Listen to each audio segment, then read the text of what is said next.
सभी को मेरा नमस्कार। आज हम अपने स्वास्थ्य को लेकर के कुछ चर्चाएं करेंगे और इस श्रृंखला में, इस टाइप की श्रृंखला में हम स्वास्थ्य को लेकर के ही डिस्कस करेंगे।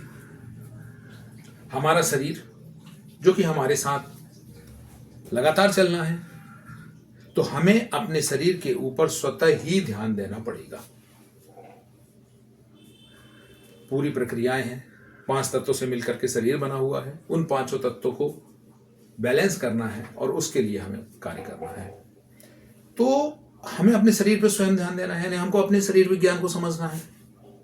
शरीर कैसे काम करता है, क्या फंक्शनिंग है, ईश्वर ने शरीर को कैसे बनाया है, क्या कहानी हो सकती है, साइंस ने इसको कैसे एक्सप्लेन किया है, इन सब बातों में हमको समझना पड़ेगा। चाहे भले हम साइंस के स्टूडेंट ना रहे हों, लेकिन हमें अपने शरीर विज्ञान को समझना पड़ेगा और अपने स्वास्थ्य पर स्वतः ही ध्यान देना पड़ेगा। इस श्रृंखला में आज हम डिस्कस करेंगे विटामिन डी के ऊपर। विटामिन डी के ऊपर। विटामिन डी का साइंटिफिक नेम होता है कैल्सीफेरॉल। विटामिन डी का साइंटिफिक नेम है कैल्सीफेरॉल, यानी 1,25 dihydroxy vitamin D. 1,25 dihydroxy vitamin D, calciferol. क्या हमें सूर्य के प्रकाश से डायरेक्ट विटामिन डी मिल जाता है? तो नहीं। हमारे शरीर में विटामिन डी का सिंथेसिस होता है, यानी बनाया जाता है, मेटाबॉलिज्म होकर के विटामिन डी बनता है। उसकी एक प्रक्रिया है। यदि हम उस प्रक्रिया को समझ जाते हैं तो हमें सूर्य के प्रकाश में बैठने में कोई आपत्ति नहीं होगी और हम खुद ध्यान दे करके सूर्य के प्रकाश में बैठेंगे। अब जब हम विटामिन की बात करते हैं तो डिफरेंट टाइप के विटामिन होते हैं और डिफरेंट टाइप के विटामिन में 2 टाइप हम क्लासीफाई कर सकते हैं उनकी सॉल्युबिलिटी के ऊपर। एक है फैट सॉल्युबल, जो फैट में डिजॉल्व होते हैं। हमारे शरीर के फैट में जो विटामिन डिजॉल्व होते हैं वो विटामिन है ए, डी, ई एंड के।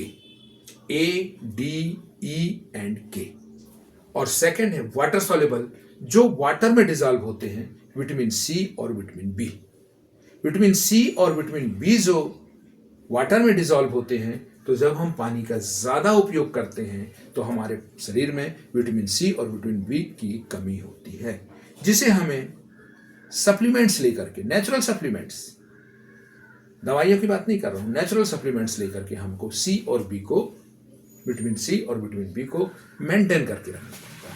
और विटामिन ए और डी, ई और के जो फैट सॉल्युबल है वो शरीर में रहते हैं और उनकी कमी हो रही है तो उसको भी हम सप्लीमेंट्स लेकर के और उसकी एक प्रक्रिया से हम उसको पूरा करते हैं। तो आज हम डिस्कस कर रहे हैं विटामिन डी के ऊपर। जब स्किन में एक कोलेस्ट्रॉल होता है, कोलेस्ट्रॉल कन्वर्ट होता है विटामिन डी में। कोलेस्ट्रॉल कन्वर्ट होता है विटामिन डी में सन रेज से। अल्ट्रावायलेट बी रेडिएशंस एब्जॉर्ब हुई, कहां पर? स्किन में। Ultraviolet B radiations. तो जो स्किन में कोलेस्ट्रॉल है 7 डिहाइड्रोकोलेस्ट्रॉल, 7 डिहाइड्रोकोलेस्ट्रॉल, ये हमारी स्किन पे पाया जाता है।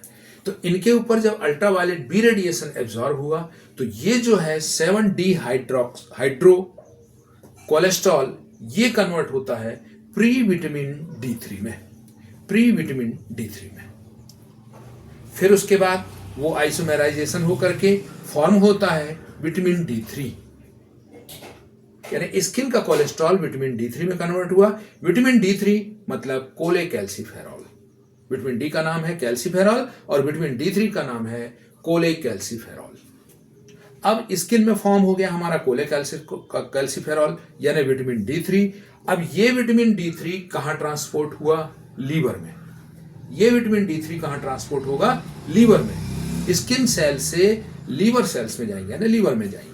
अब जब ये लीवर में पहुंचा तो लीवर में ये जो विटामिन D3 है ये कन्वर्ट होगा 25 हाइड्रोक्सी विटामिन डी में।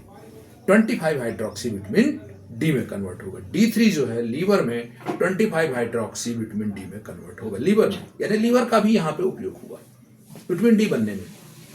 फिर उसके बाद लीवर से जो 25 हाइड्रोक्सी विटामिन डी है वो ट्रांसपोर्ट हुआ कहां पर? किडनी में। और किडनी में जाकर के विटामिन डी बनेगा, यानी 1,25 डाइहाइड्रोक्सी विटामिन डी, यानी किडनी में जाकर के विटामिन डी बन रहा है। और विटामिन डी जो है वो बोन हेल्थ के लिए उपयोगी होता है। यानी विटामिन डी के फॉर्मेशन में देखिए कितनी चीजें हुई, सनलाइट, स्किन, लीवर, किडनी और इनके ट्रांसपोर्टेशन के लिए। तो इनके ट्रांसपोर्टेशन के लिए क्या जरूरी है? वाटर। वाटर के थ्रू ये ट्रांसपोर्ट होते हैं, या कोई भी लिक्विड है जो भी फैट है या फैट डिजॉल्व है तो फैट सॉल्युबल है तो फैट के थ्रू ये ट्रांसपोर्ट होते हैं। और लीवर में जब ये बन जाते हैं तो ये बोन हेल्थ के लिए, विटामिन डी जो है बोन हेल्थ के लिए काम करता है। और जो सन रेज है वो मॉर्निंग में 10 AM से 3 PM तक के बीच में, विंटर में खासकर, ये हमारे स्किन पे पड़नी चाहिए। तो उसमें कम से कम हम 1 घंटे का समय किसी भी तरीके से हमारी स्किन के ऊपर भी सनलाइट पड़े, यानी अल्ट्रावायलेट बी रेडिएशन पड़े, जो कि कन्वर्ट होकर के क्या बनेगा? विटामिन डी बनेगा। तो इसमें लीवर का भी उपयोग हुआ, आपकी किडनी का भी उपयोग हुआ, स्किन का भी उपयोग हुआ। तो इस तरीके से जब हम इस सिस्टम को समझते हैं तो हमको ये लगता है कि हमारा लीवर अच्छा होना चाहिए, हमारी किडनी अच्छी होनी चाहिए। तो इन सब के लिए हमको जरूरत पड़ती है एक अच्छे पानी की। लीवर को डिटॉक्सिफाई करता है एक अच्छा पानी, किडनी को डिटॉक्सिफाई करता है, उसके सेल्स को खोलता है, नेफ्रॉन्स को खोलता है, वो एक अच्छा पानी। तो अच्छा पानी हमारा कैसा होना चाहिए, इसके संबंध में हम आगे डिस्कस करेंगे। चलिए, थैंक यू, धन्यवाद।